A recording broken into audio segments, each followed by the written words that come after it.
Okay, we're going to get this started. Welcome everyone to WACBE seminar, our Distinguished Biomedical Engineering webinar series hosted by the World Association for Chinese Biomedical Engineers. My name is Ed Guo, the department chair and the professor of biomedical engineering at the Columbia University.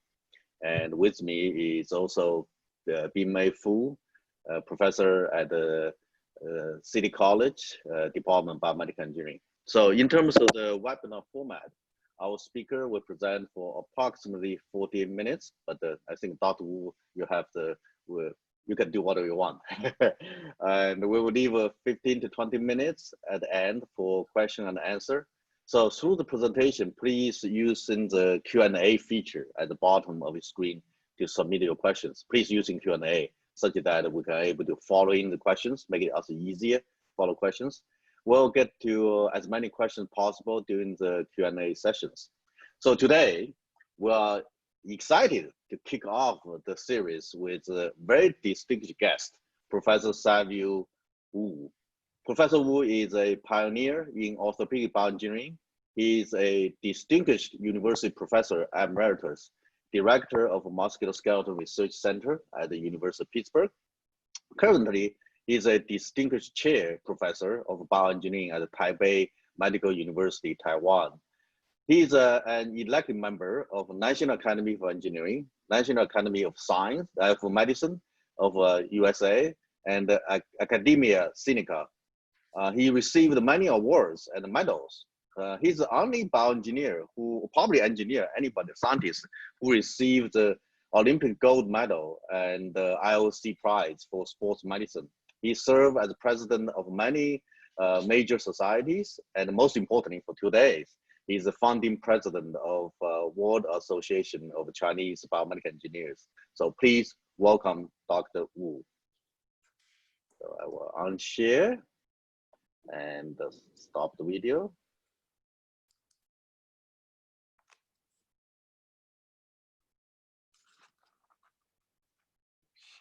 So Bin-Mei, you should stop your video. Yeah. Dr. Wu, you can stop. Okay.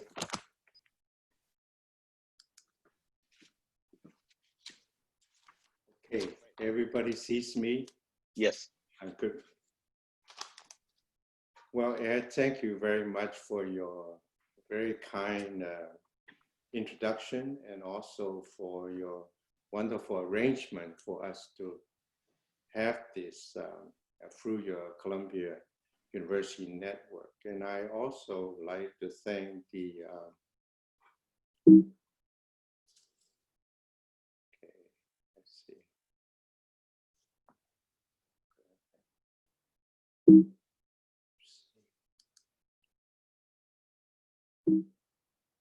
I also want to thank the World Association of Chinese Biomedical Engineering Council. This is the leadership of this organization at the 8th World Congress in Hong Kong, and last year in 9th Congress in Taipei. At the May meeting, we all do things by Zoom now, and the council have decided with some background work done by leading members of the council that we should have this webinar, and we appointed Dr. Bin-Mei Fu, and she heads her committee to select me as the first one. I am the guinea pig for this event. And they were very kind, and everyone was enthusiastic to do this distinguished webinar series. Now, I have given Dr. Fu many topics, and she chose the one that I've talked about my academic career. And a few days later, I happened to see on the comic strips and about Beetle Bailey is one of my favorite comic strip. It says this general wants to write autobiography, and maybe he needs to hire a writer. And so the lieutenant asked him why. He said, well, it wouldn't be right for me to embellish my own career. In some respect, this is also true for what you're about to hear. So I am excited about giving you, telling you my life story, but I'm also a little bit nervous and feel very strange that I am actually speaking, sitting in my chair and looking at a computer screen, telling you my story. There are a couple of goals that I want to try to achieve. But before I do that, I want to let you know that maybe my destiny was a translational research. As my PhD student, I did the structural analysis of the cornea scleral shell, the eyeball. And I, of course, at that time, I used a trilinear method to describe the nonlinear property of the cornea and scleral, and also using finite element analysis, axisymmetric model, 538 elements to describe how the deformation and how's the pressure in the eye and the volume. This was trying to understand the glaucoma and testing of glaucoma by tonometry. And after I'm done, I decided that with my professor that we should publish in a clinical journal, because we feel that was the audience rather than say Journal of Biomechanics. So I prepared a manuscript with this kind of figure and formulas that ophthalmologists have never seen. After a couple years of argument with the editor, Maurice, and he finally acquiesced to let us publish this in the Experimental Eye Research in 1972. So it was 2 years effort to get that published. And nobody actually referenced it, but until the last 10 years, this suddenly become a very popular manuscript. And I also, before I finish, I helped an orthopedic resident. We were good friends and did an analysis of normal and regenerated or repair articular cartilage, which is much inferior in properties. And I suggest that we use this kind of a viscoelastic model. And we also, it was a good experimental study. I just did the analysis. And we argued with Journal of Bone and Joint Surgery again for 2 years to get it published. And I think these kind of graph and formula were the first and maybe the last ever published in Journal of Bone and Joint Surgery. So with that as a background, I do want to share with you my academic career of the last 5 decades. My hope is that those of you who are young faculty or just about to start your career in academia, that my message can be helpful in your decision making, whatever you want to do. To the middle level faculty, I hope my lecture will help you strengthen your resolve. And for the senior professors and my colleagues, friends, and family, please treat this as cheap entertainment. So my academic career is in 5 different steps. First step is on development. and I conveniently divide them by decades. So in the 1970s, and then the second step is growth in the 1980s, and no more maturation is in the 1990s. And after that, I think while I continue to do my work with my team, we start working on efficacy and that kind of responsibility. And for the last decade, it is pretty much sort of prognostication as something that I've been asked to do. I want to tell you some stories in my philosophy in each of these decades of career development, and also to share with you some translational research and maybe give you one example of the work we have done during that decade. First, development. In 1970, I was hired as an assistant professor in the Department of Orthopaedics and Department of Bioengineering. At that time was AIMS at the University of California, San Diego. I was very fortunate to get a position because my connection with the orthopedic surgeon at University of Washington when I was a student. Even though I was working on the eye, we get along, and he recommended me to join him at UCSD.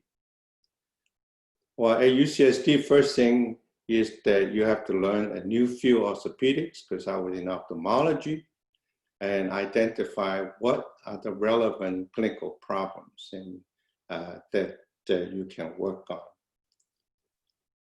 And I learned also to collaborate with people that are very different from me, biochemists, clinicians, surgeons, and they always want to find new methods to solve their problems. And then we need to design apparatus and for various experimental studies.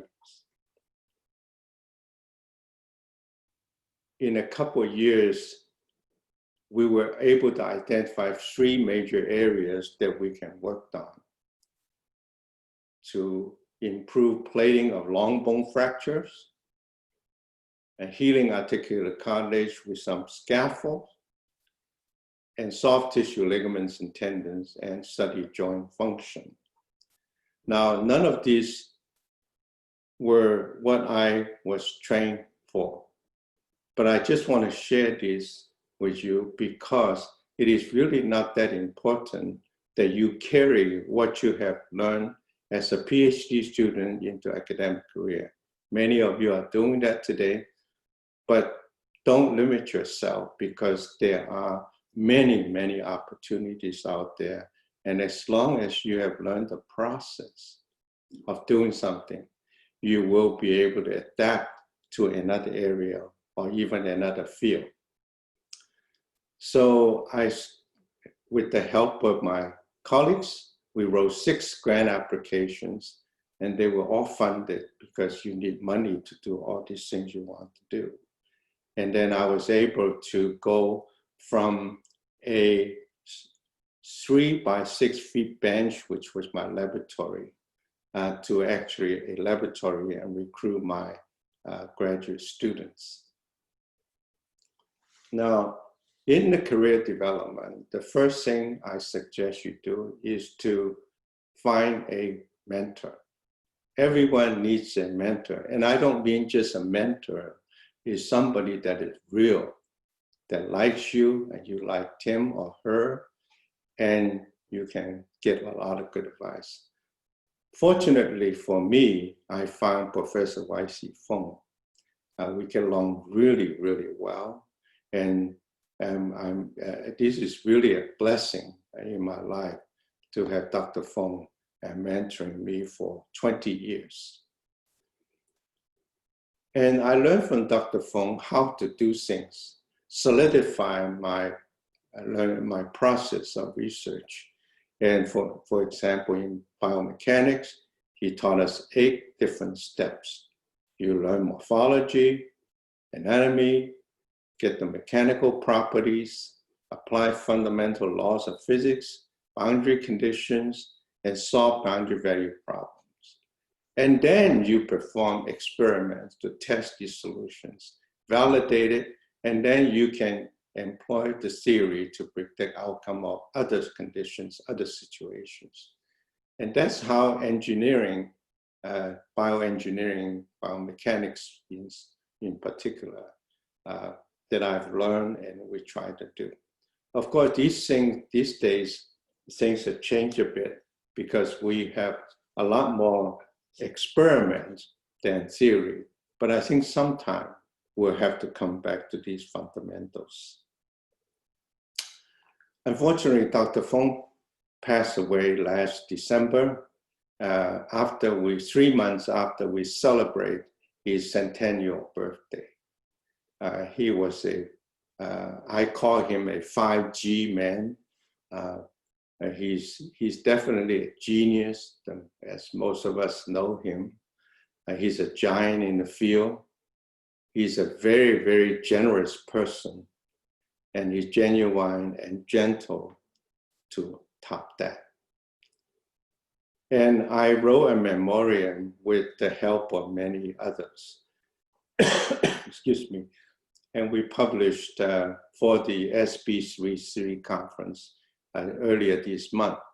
And the memoriam will also, for convenience of others, that in the Journal of Biomechanics and maybe a couple more journals, so that all you young people can learn more about him. And we really respectfully, and of course for me, fondly, call him the father of modern biomechanics. Now, during that decade, I developed a strong desire to serve. I volunteered to work for professional societies and serve on their committees. And I want to specifically mention ASME, Orthopaedic Research Society, and American Society of Biomechanics. And I also help organize international and domestic conferences under Professor Feng, because whatever he asked me to do, I always just do. And accept assignments as reviewers and associate editor for scientific journals, and Journal of Biomechanics and Journal of Biomechanical Engineering were the key, but I was also involved in many others. And meanwhile, I developed a passion for sports medicine. And soft tissue injury is such devastating and frequent injury, like this professional basketball player for Denver Nuggets. And he has done this motion for so many times, a million times. Nothing happened, but just one time, and something happened that he was injured. Both his anterior cruciate ligament, ACL, and the medial collateral ligament, the MCL. And the rate of injury in America is about 150,000 ACL, 100,000 MCL, and 50,000, like this case in this professional basketball player, combined MCL and ACL injury. So this will be actually the focus of my lecture in the later stages of my career. So translation research, me and my team, colleagues and students did. Also, I tried to put them in decades. In the 70s, we do why you should not do immobilization of joints. In the 80s, we do functional treatment of ligament injuries. And in the 90s, we improve ACL reconstruction, develop the new robotic UFS testing system. In the new millennia, we do functional tissue engineering to heal these soft tissues faster and better. And in that just past decade, we look at tissue regeneration with biodegradable metallic materials, So I'm going to share some of these research we've done with you along with each decade. So joint immobilization was very popular in the 60s and even early 70s and before that. This is a dog knee. If you immobilize the dog knee for 8 weeks or 9 weeks, after you cut out everything, you can hang a 1 kilogram weight and the joint will not open. So the joint is stiff, and because it's formation of crosslinks in the posterior capsule, and also because of this immobilization and lack of motion, lead to cartilage degeneration. And using a rapid knee, we immobilize it. The top graph shows that the control, the joint move very smoothly with very little torque. But if you immobilize the joint, it is very, very stiff with a huge loop of a hysteresis. But on the other hand, if we go to test the medial collateral ligament itself, we found different story, because the yellow line here is the control, and the blue line here is immobilized. And the stiffness and strength of the ligament, secondary to immobilization, is significantly weakened. So the reason why that happened is actually, besides the tissue become atrophic, it also, the attachment of the ligament to the bone has a lot of osteoclastic activities. It is very bad for the ligament bone attachment. It weakens significantly. And turns out the recovery of this weakening at the insertion is very, very long. Several weeks of immobilization could cause months and months of time for it to recover. It really sometimes never quite recovers. So with this kind of study we have done for various animals, and we've developed a much better appreciation. The ligament and its insertion are indeed alive, and they undergo stress and motion dependent homeostasis. And we also identified the casting, plastic casting of immobilization joints have very long-term deleterious effects. And as a result, it becomes less used clinically. So our group developed a sort of short saying the control motion is good. In other words, we should let the joint move while treating the particular ligament that's injured. And actually, many other famous sports medicine people, like Richard Stedman, Giuliano Cerulli, those are my good friends here, both are my good friends. They have their institution using the same idea of movement. And even Mrs. Obama say, let us move. And finally, AAOS say a nation in motion. So I think the work can be, although we never expected, have long-term influence, impact. So going into the next step on growth, 1980s were my academic growth years.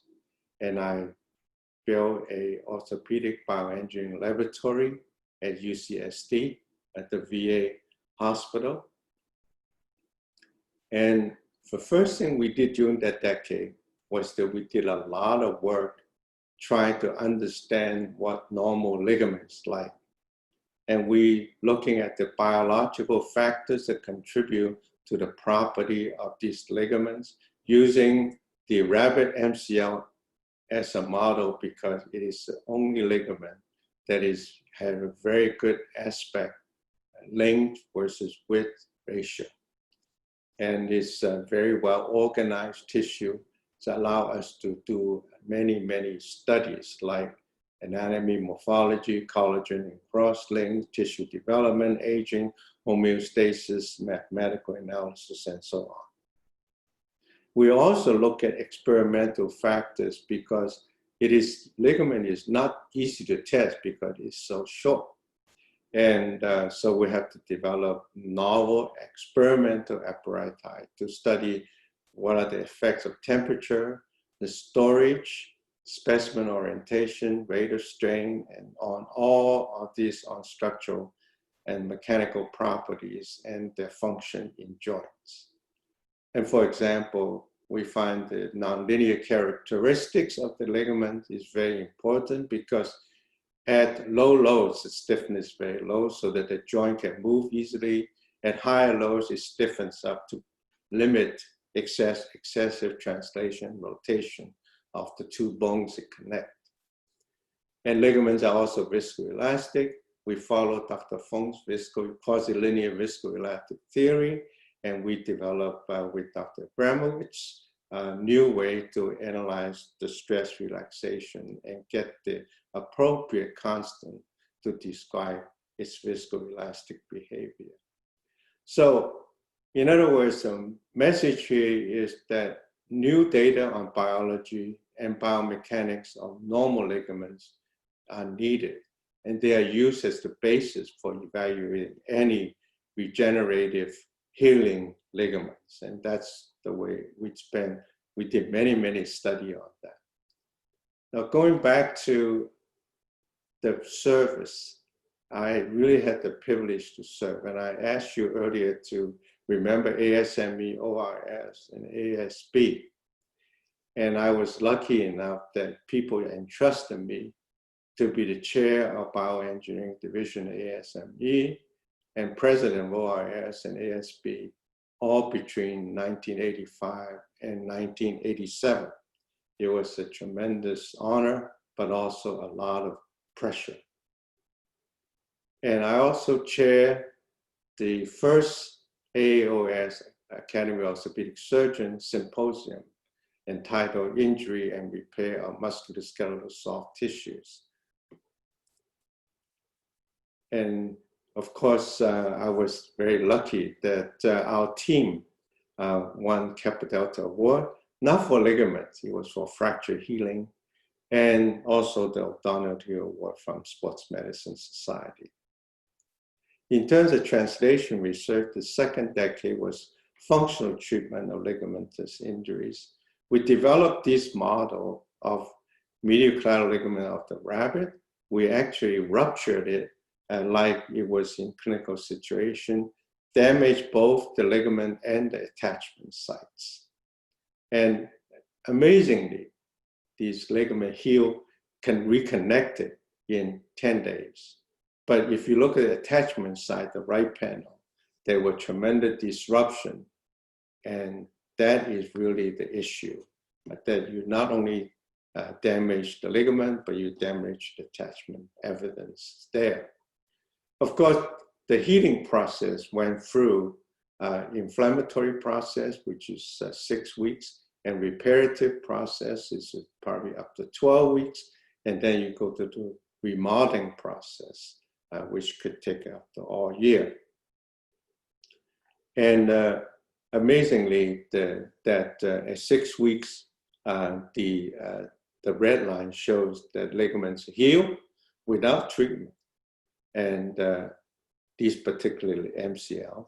And also at 12 weeks, which is the yellow line, you can see the stiffness increase, the ultimate loads increase. And even after 1 year, there are additional improvement. So functionally, by 1 year, the heel MCL works very well, but the ultimate load, the structure strength, never quite reach the normal, does not return to normal.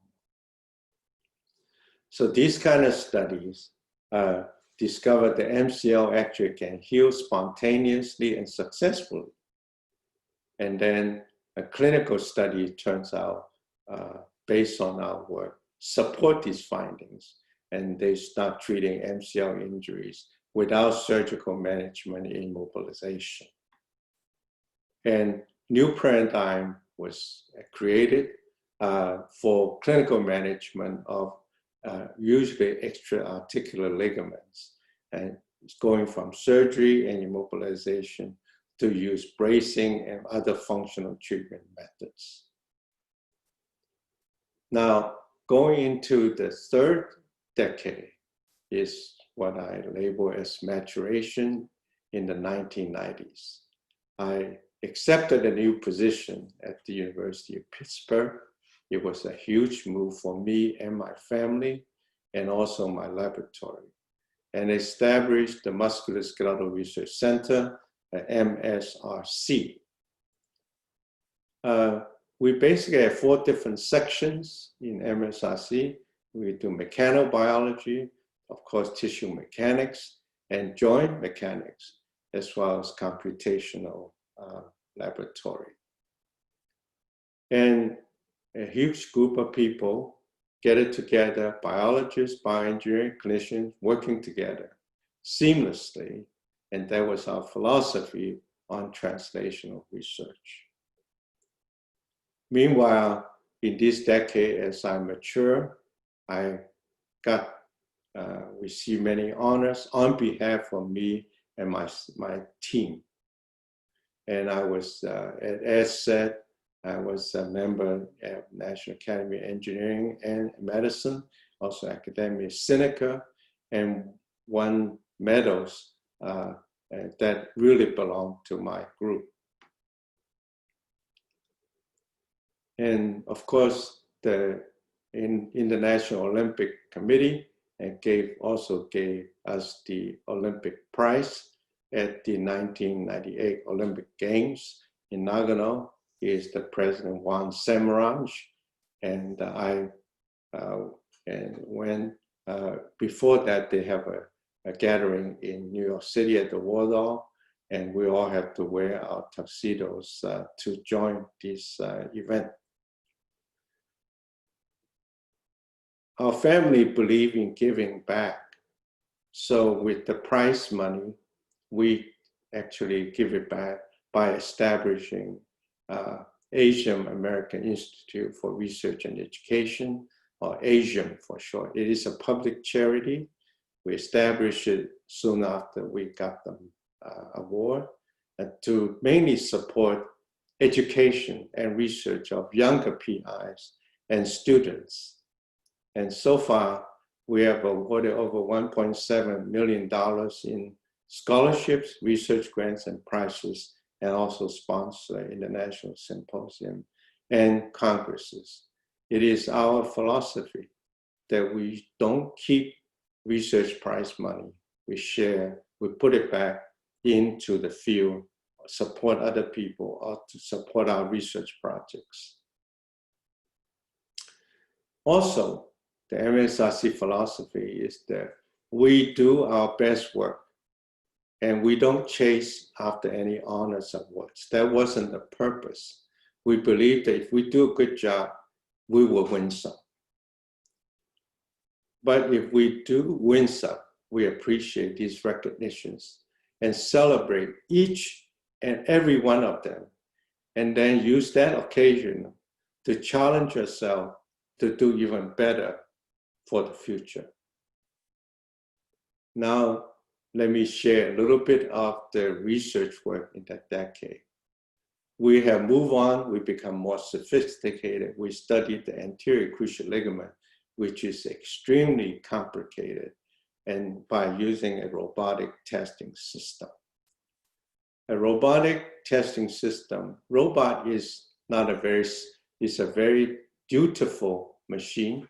It gave you reproduced positions very accurately in 3-dimensional space. But when you add a little disc here, the purple disc called the UFS, Universal Force Moment Sensor, it became a smart robot because it can using force to control the robot motion. We can do force control, or we can do position control, or we can do hybrid control using this testing system.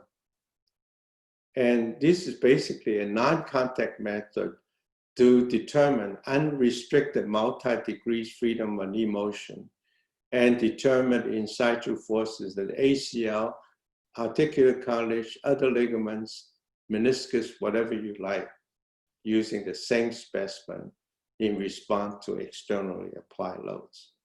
Now, how do we do that? Just as an illustration, this is a cadaveric knee, intact knee. We ask the knee to do an extension and a flexion. Meanwhile, the robot recorded all the motion between the femur and the tibia in three-dimensional space. And we could actually reproduce this motion when you have no tissue attached to these two bones whatsoever. The motion can be repeated and the force unit is still the same. So this is a tool that is very important when you want to study something by means of superposition principle. You can see they're not connected, but the motion can continue. And when we apply loads, the knee move from point A to point B in three-dimensional space. We can repeat that. When we cut the ligaments, we can do whatever we want and determine what are the contribute of this particular ligament or tissue. So the data is obtained and force is obtained from the same specimen. And this is very important because once you get the data from the same specimen from intact versus various cutting stage, then you can eliminate the interspecimen variation, which often masks the data changes, contribution of any ligament knee conditions, and greatly increase the statistical power. Now we can do repeated measure ANOVA, and therefore any little difference can be detected easily. This is really a powerful apparatus. We're very proud that the MSRC was the first one to develop it with my Japanese fellow. And now I will venture to guess that at least 50 laboratories worldwide have used this system. So having this system, we can look at ACL reconstruction, we do PCL reconstruction, we could shoulder, we do every joint that we have done that. In the laboratory, I want, for those of you who are not in orthopedics, I wanted to introduce a little bit about surgical replacement when the ACL is injured. Now, reconstruction using hamstring tendons or patella tendon, where the graft to replace the ACL in surgery, and like this. So this is the graft, and you can either use interference screws to hold the graft in place, or you can use other techniques so that the athletes and those of us can go back to work or sports. But after 40 years, 45 years now, ACL reconstruction, we still have many, many issues. So the robotic UFS testing system was used to evaluate various variables for ACL reconstruction, such as selection of grafts, which graft do you choose, soft tissue, and then where do you put the graft, and how much tension to put on the graft, how do you fix the graft, and how much tunnel motion is there, and how does graft heal.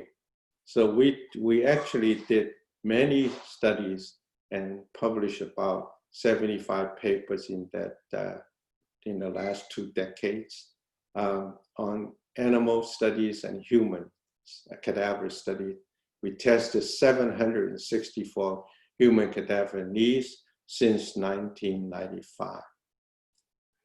And we want to give the data as a scientific basis to understand and to improve ACL reconstruction. And I think the clinical paradigm shift based on the work that's done by us and by others is that more and more we need to learn how the native ACL works and try to approximate them as much as we can. In step 4 is what I labeled it as advocacy. I called to the attention to our field, ligament and tendons, at that time was not getting enough attention, in my opinion, and many others in our field.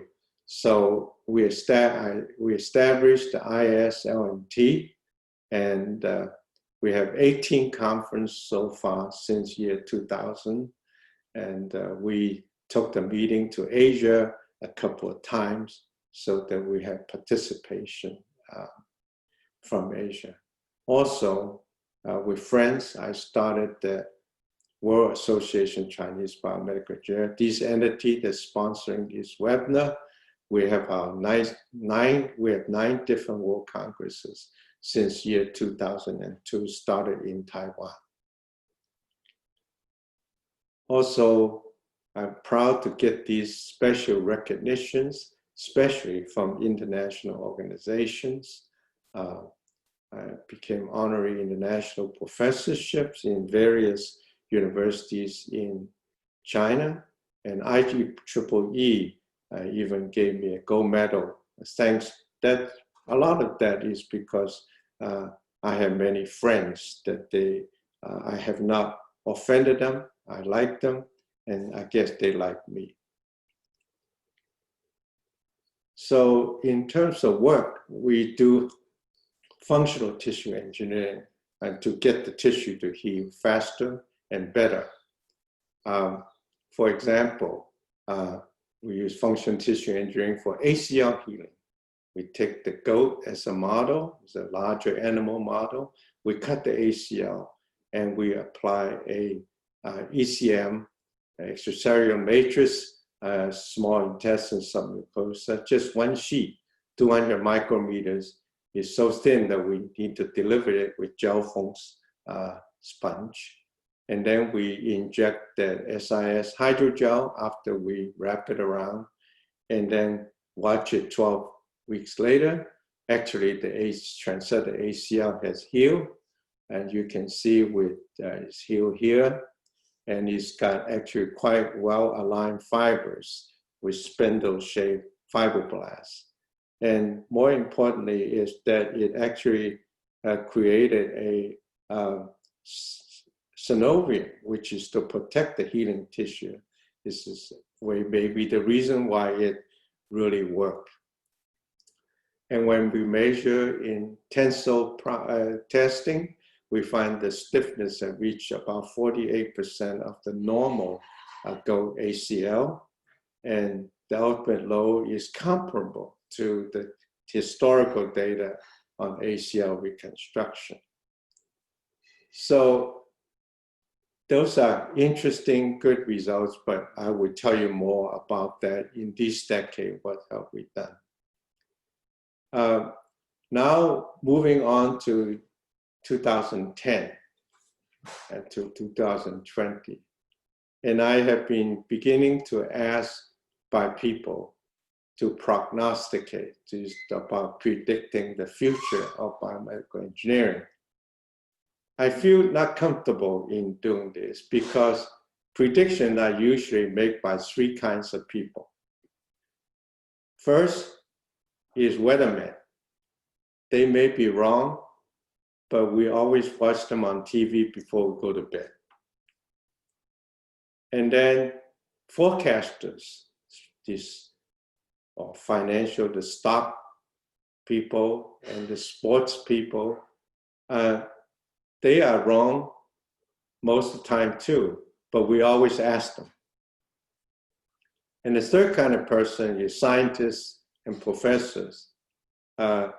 We don't know really what the future is, no more than anybody else. But young people always ask us and listen. That's why you can see I'm asked, but my face is a little bit fuzzy, just to let you know that I'm not that sure about prognosticating. So I put a disclaimer like the financial people. Success of the past does not guarantee the same for the future. Now with that, I still want to say something about future. I believe, as many of my friends of our age believe, that the ability to diagnosis of disease is rapidly rising. We have the capability of find out what is wrong with us. You can see it's a highly exponential curve. On the other hand, effective treatment is actually lagging behind. It's sort of like the current COVID-19. We diagnosed it, we know the problem, but we don't have appropriate treatment solutions. So it seems like a very pessimistic view. But on the other hand, if you are optimist like me, wow, this is huge opportunity for us. We got a lot of things we could do. So for you young academicians, this is a great opportunity for you. We must take advantage, and also you have all the technology available to you to do in-depth basic science research. You will have more reliable clinical outcome data basis for your objective assessment, and you can develop scientific-based treatment strategies. This is a great, great opportunity, huge. And bioengineering will play a key role in all this, because everything starts from molecule at the size of 10⁻⁸ meters to organism, which is 8 decades larger of size. They all involve biomedical engineering. There are many of us working on molecular forces, and we have, for example, cellular study, just so much, including microfluidics, nanotechnology, tissue, of course, and organ is harder, organism is even harder when we put it all together. But these are something that we can do in the future. It's really a limitless opportunity for innovation. For some examples that I know, imaging, you can look at temporal changes without having to cut anything. Tissue regeneration, this is a very exciting topic and area. And then we're engineering better medicine, drug discovery, gene therapy, and nanomedicine, and including direct cellular reprogramming as being done by Professor Kempler of Columbia. And also novel biomaterials. Magnesium is one of them. Is degradable metallic material, which is very, I would talk a little bit about in what we're doing on ACL healing using this material. We can do personalized medicine, and prevention is another thing that we need to be thinking about for the future. And tissue level, more sophisticated viscoelastic models that covers 3-dimension and large strain nonlinear viscoelastic properties, such as the single integral finite strain theory.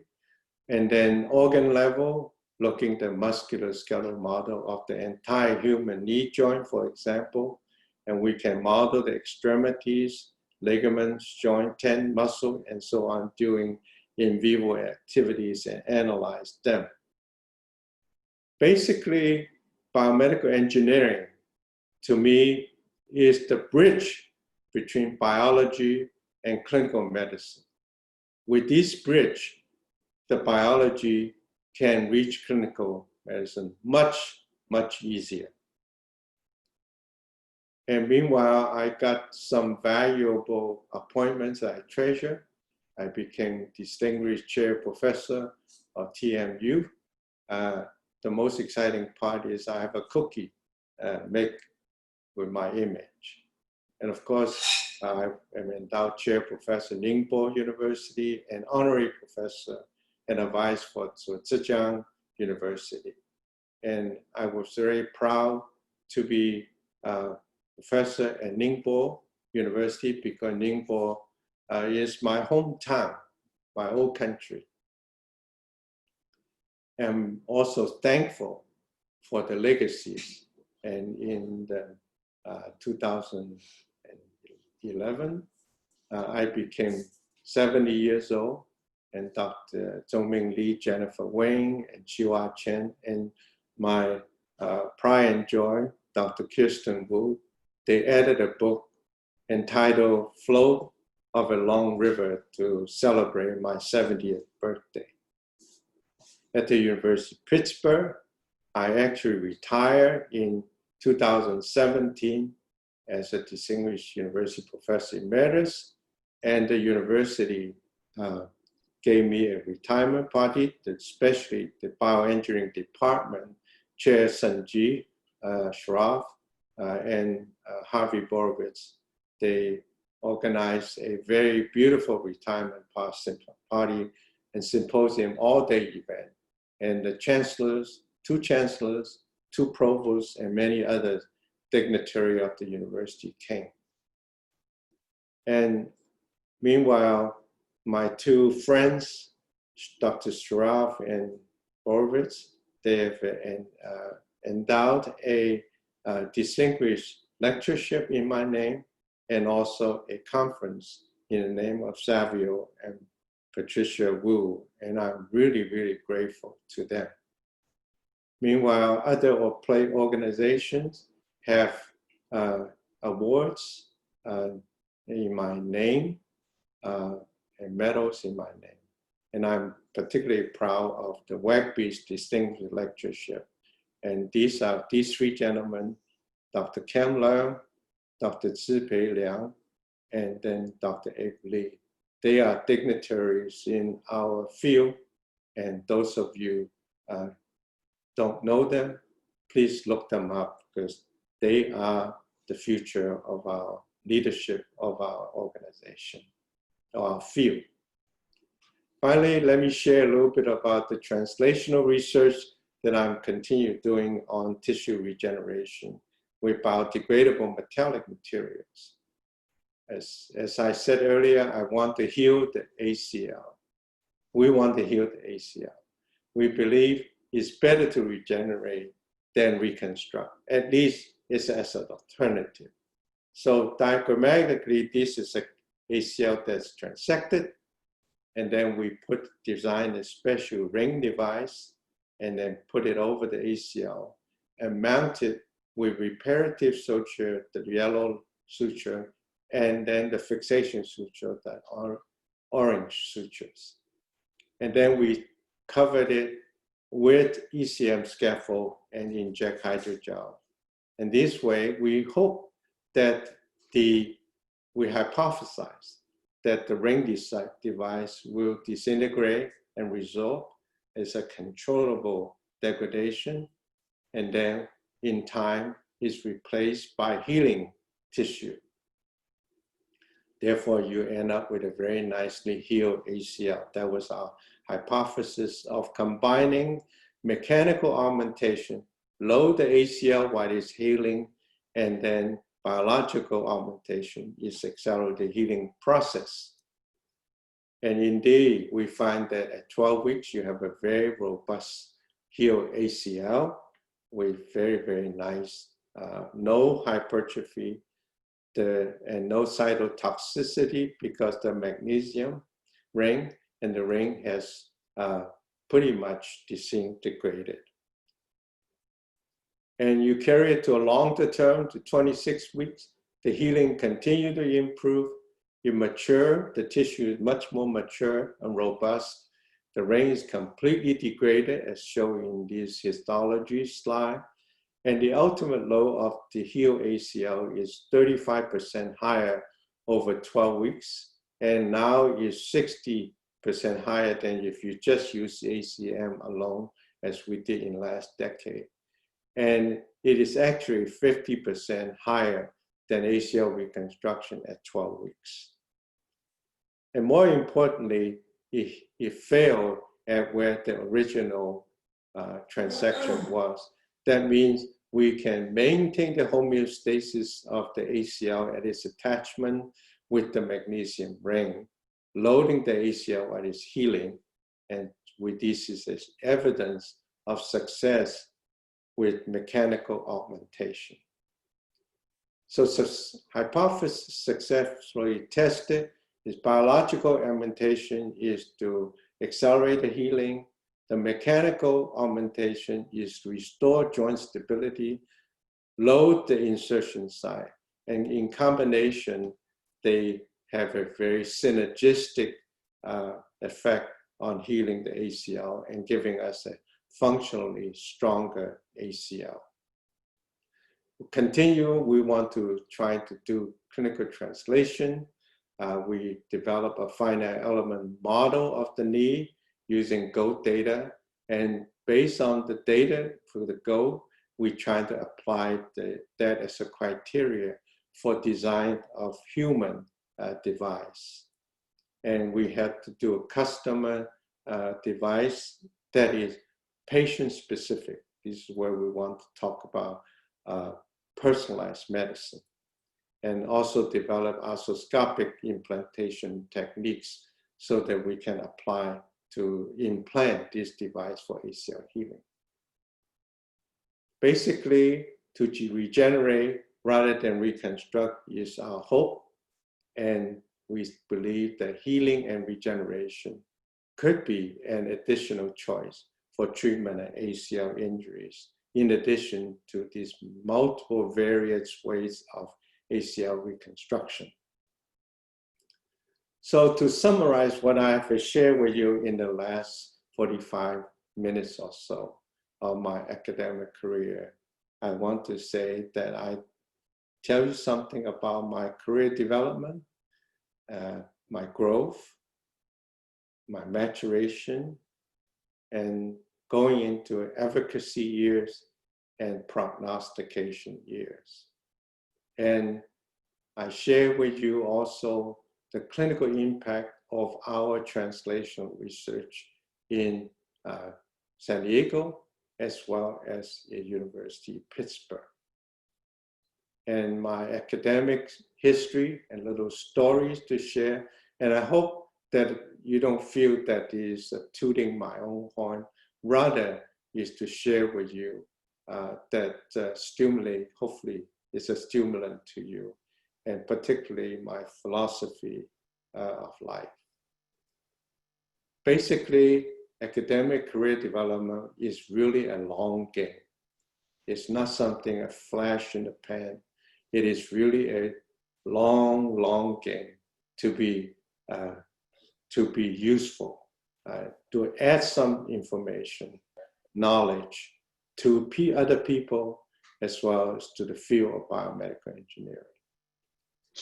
Talking about philosophy, we have our teacher, almost 2,600 years ago, say that to know what you know, to know what you don't know, I think that is even more important.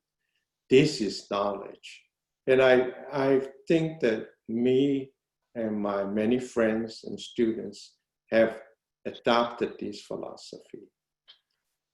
And I always say that I have these words of advice, but more importantly, I think if Confucius were alive today, I believe that he will also say, when you do your work, beware of inaccuracies of methodology and equipment that's used to obtain the data, and beware of the report data and the statistical method to use to analyze the data.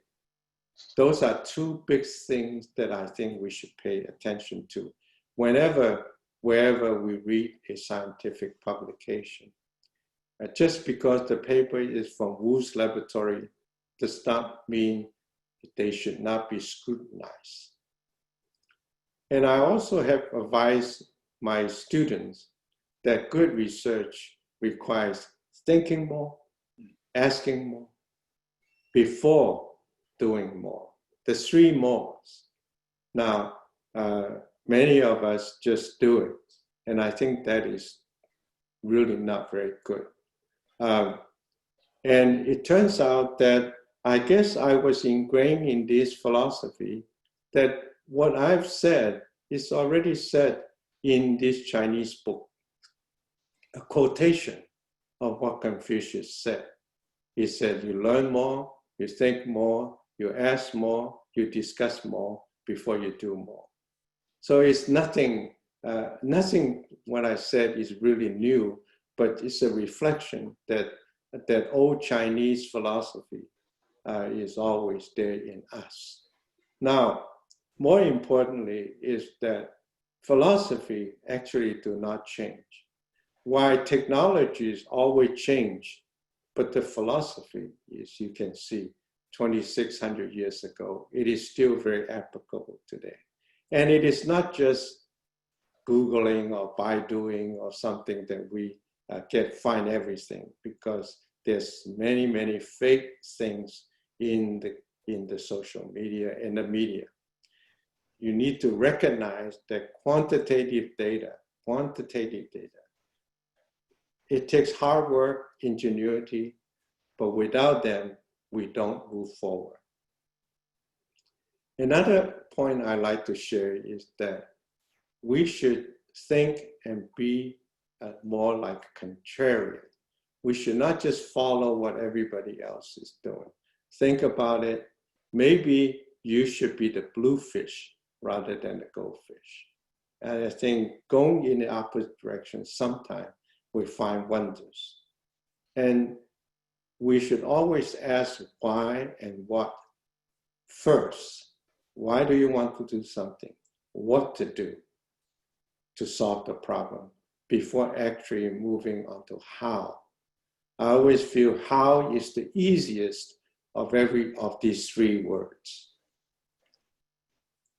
So what I've been telling you the last 40, 50 minutes is really a global village. And I acknowledge all the students, young colleagues that I have, 645 of us in the last 50 years, and many staff members as well. And they are the ones that stimulated me. They're the ones that helped me to make who I am today. And I'm eternally grateful for their ingenuity, their enthusiasm, and everything they have touched upon my life. And of course, my wonderful family. Last year, we celebrated our 50th wedding anniversary, and these are my two children, my son-in-law, and my two lovely grandchildren, together with my oldest sister. And they always have made me to do the things that is right. And I think they are my inspiration, and they care for me. They make me feel like what I'm doing is really worthwhile. And to conclude, I want to thank everybody and my inspiration, my two lovely grandchildren, Sadie and Arden. And particularly, I want to send a message that my 11-year-old socially conscious Sadie, and do wear a mask. She said also on her mask, I am not sick, I'm being safe. Thank you so very much for your joining us today. It was really a pleasure to share my story with you. And thank you, Ed and Bing Mei. Yeah, thank you so much, Dr. Wu, and for fantastic presentations. At this time, I'd like to ask you to please unshare your screen so we can share the closing slides. Right.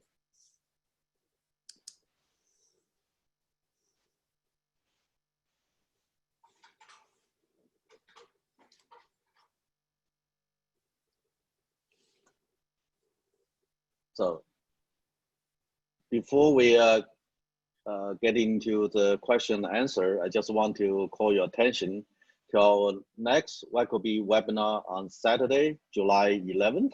We'll hear from NUS Society Chair, Professor C.K. Lim from National University of Singapore, as he will present the mechanobiology of human disease and applications in diagnosis and therapy. So we hope to see you next WACBE webinar. Please please also following the Columbia BME on social media to receive the latest updates. You can see our social media information on these slides. You can also learn more about WACBE by visiting wacbe.net. Okay, so we'll have several questions to get through, so we'll do our best to answer as many as possible.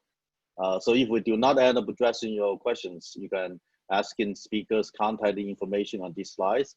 So please feel free to reach in following the webinar here. So we have a couple of questions here now, and then we Saja Pandey is very active. He has many questions.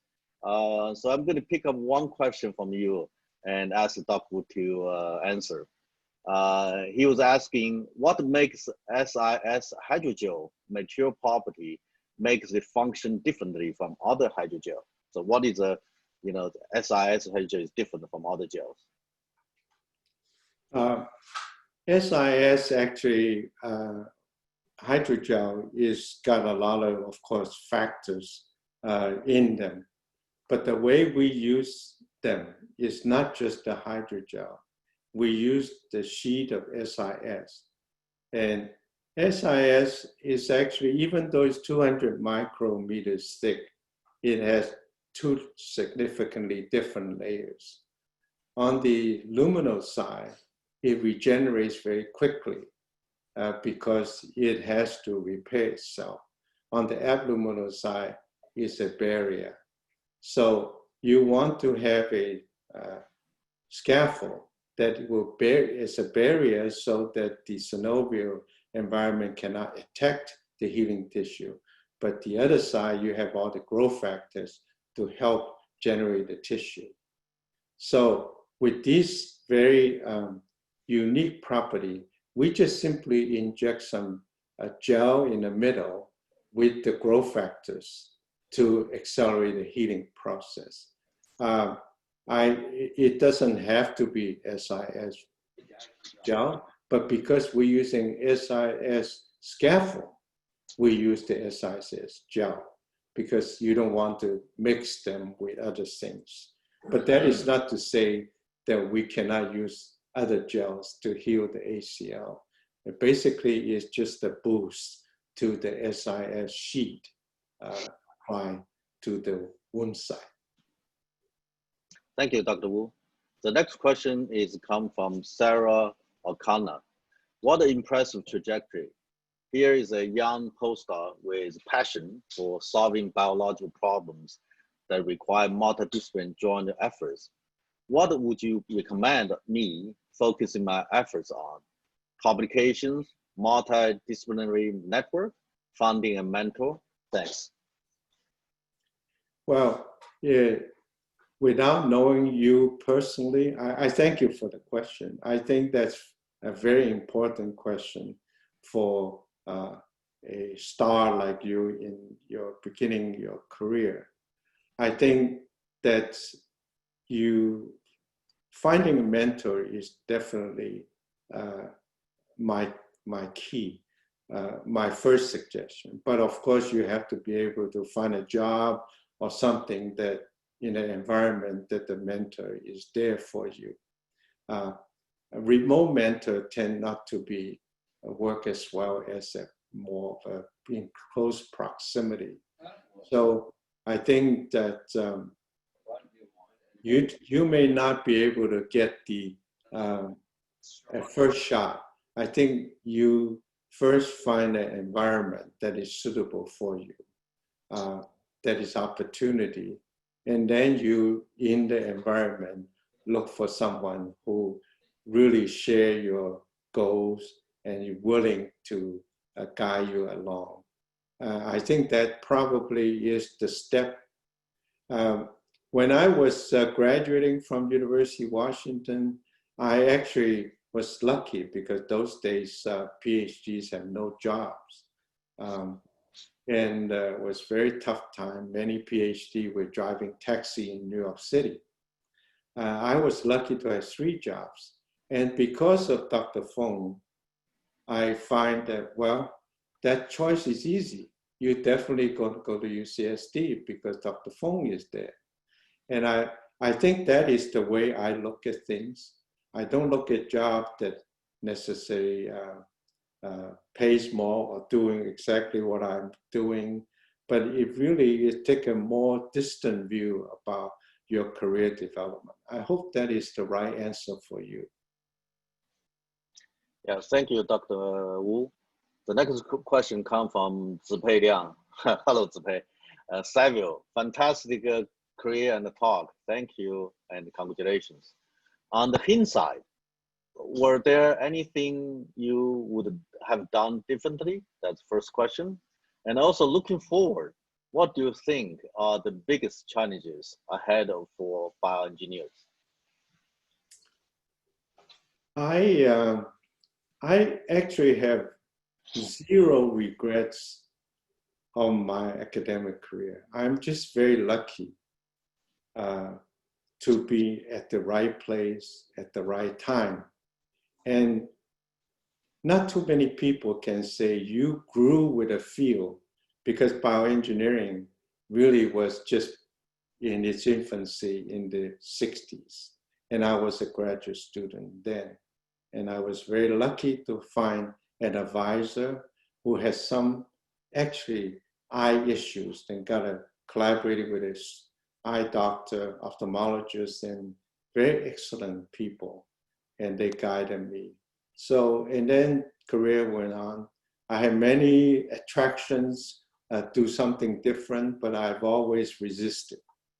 And I've always tell many of my friends that everybody should have one career change, but not too many, and which I did in 1990 from UCSD. It was not easy to leave San Diego, but we ventured out to Pittsburgh, which was a great move. I always tell my children that life should get better gradually, like the steps that I show you, not too much up and downs, because that is not a pleasant, it's very pleasant going up, but going down can be very painful. So it's a gradual improvement in life. I hope and I bless you to get the same thing, because it's, you know, you just measure, move, plan ahead, look ahead, keep your sights at your goal. Now, what are the challenges in bioengineering is there's really, we have limited opportunity, because I feel that anything you do, especially in the musculoskeletal area, if you don't have engineering, you don't have function. So we actually hold the trump card of, I'm sorry using the word Trump, but anyway, we actually hold the cards for a real translation. So I really feel that the opportunities are for us. We need to take it. And we need to continue to emphasize our capability to people who don't believe us.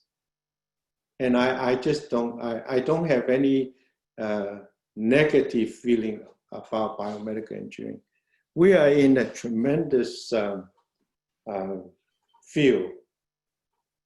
First of all, the best students, best engineering students at least, come to us. It has been for the last 40, 50 years. And you really have, you couldn't even wish for more, because our successors are all going to be really, really good. At least they have a great start. So I don't really see pitfalls.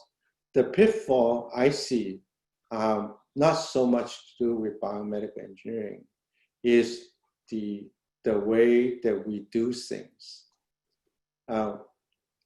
We must follow a strong philosophy. If we have the good philosophy of life, we will do well.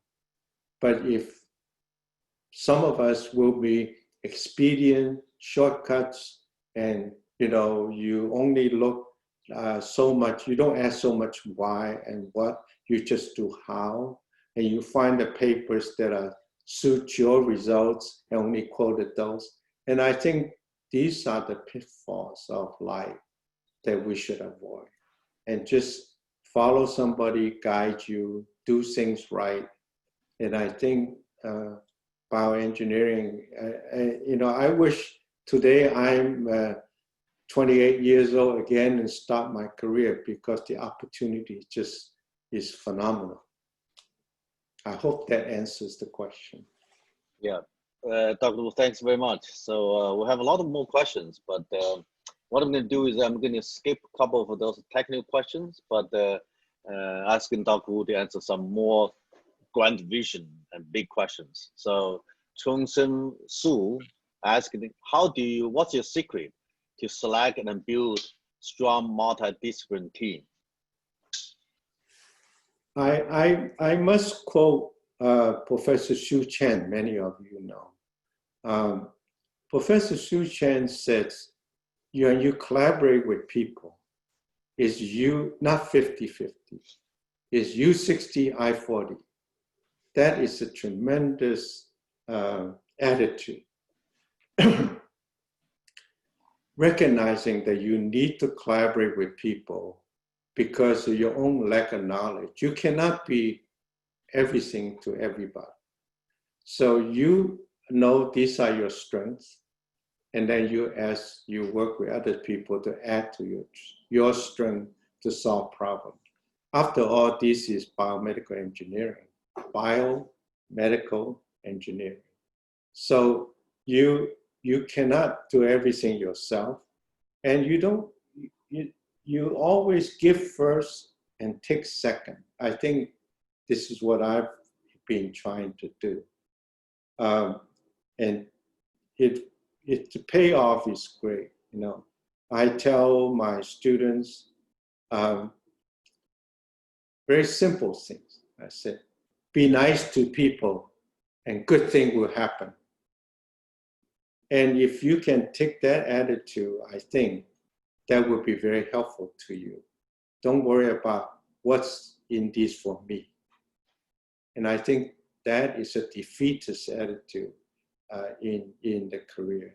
So that's what I have been doing in my life.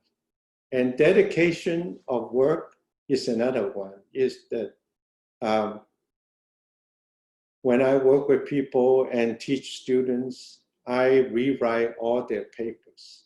Every publication that I have, I read them, correct them, reread them.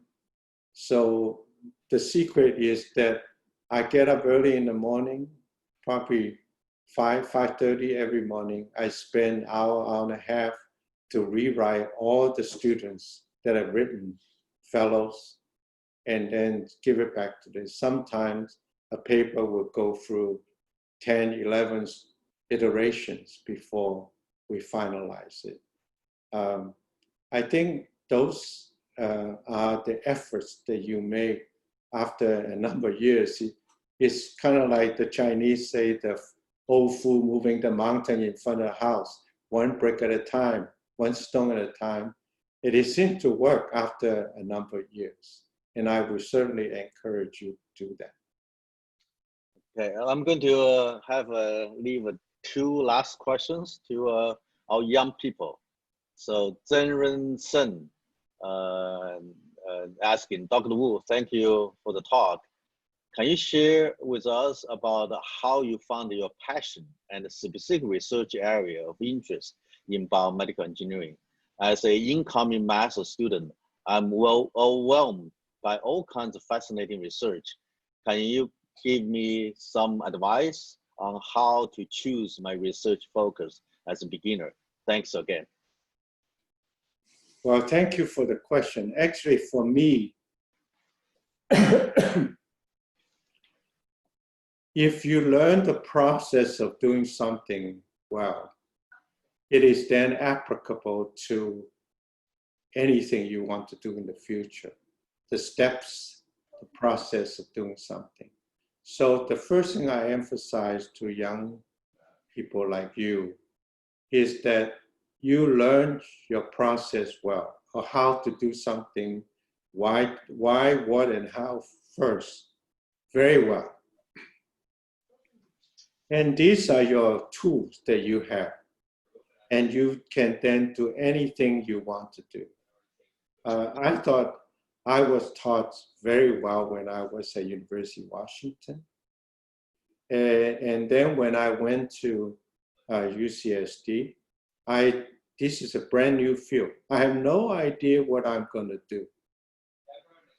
But it doesn't matter because I have the confidence that I know how to do something well.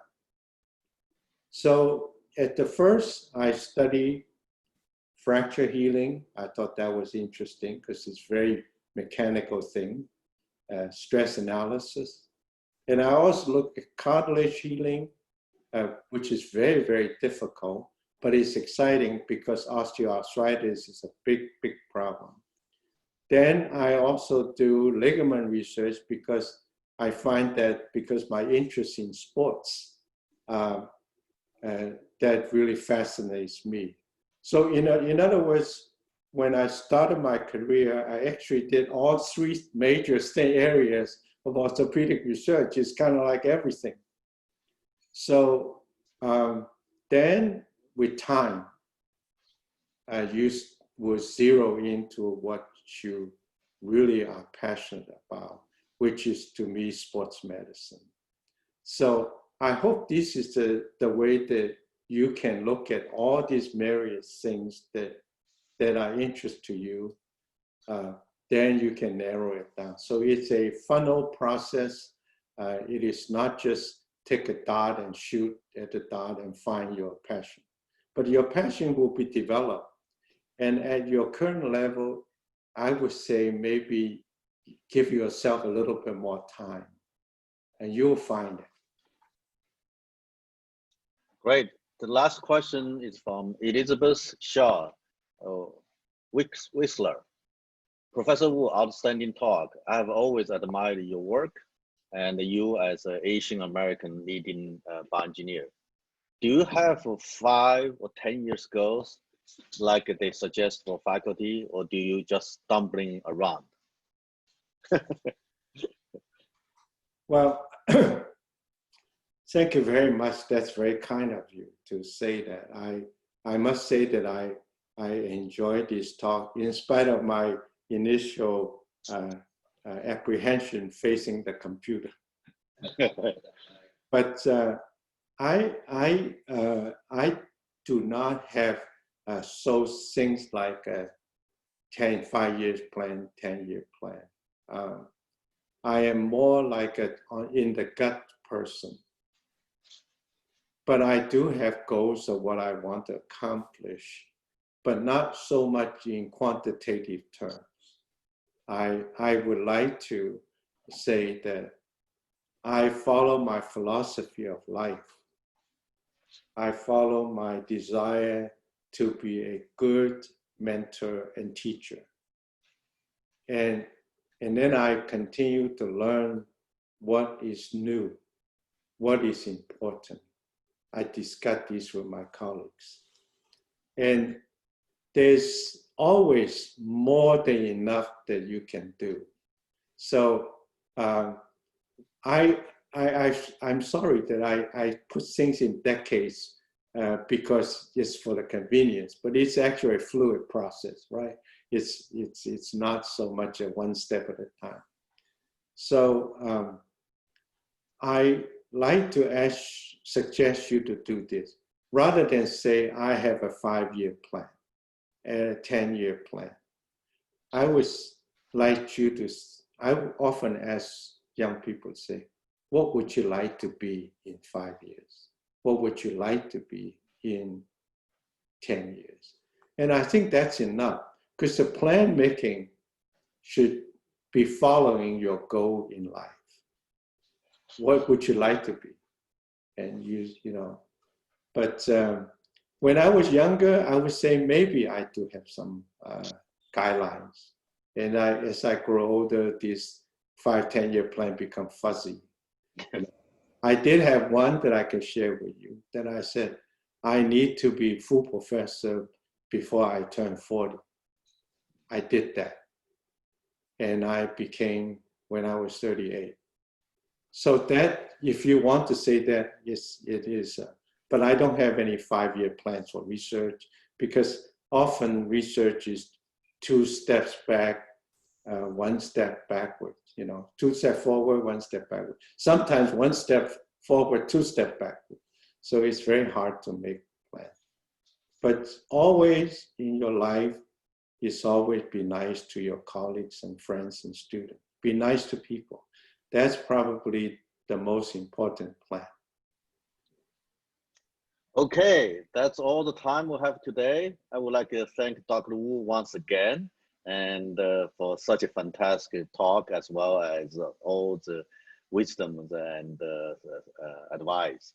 And also thank you all for attending our first WACBE webinar.